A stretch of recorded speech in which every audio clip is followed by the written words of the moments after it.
Melay Francisco, ginulat ang lahat, nang ibinahagi ang milagro sa kanyang pinagdaanan.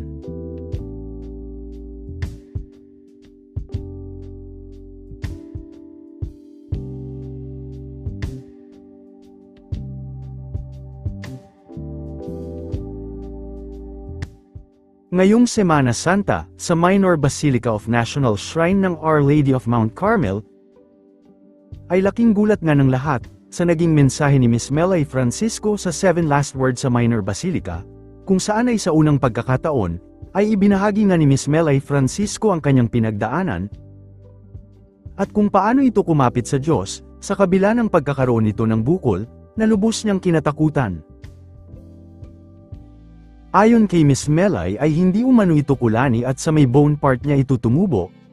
Wala din umano siyang pinagsabihan, maging ang kanyang asawa at mga anak ay wala ring alam sa nangyayari sa kanya. Walang nakakaalam kahit anak ko, kahit asawa ko or parents ko kasi ayaw ko naman silang malungkot. Ayon kay Miss Melay ay ayaw niyang malungkot, ma-stress o mag-alala ang kanyang pamilya.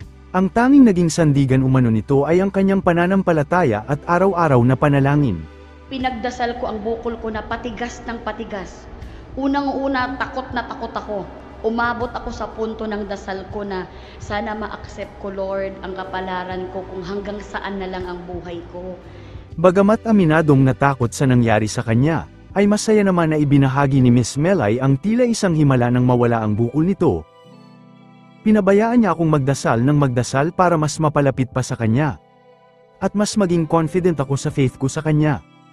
Kaya nakuha ko ang sagot sa dasal ko. After 2 months, in Jesus' name, nawala ang bukol. Nawala ang bukol, hindi pa ako umabot sa pag-check up.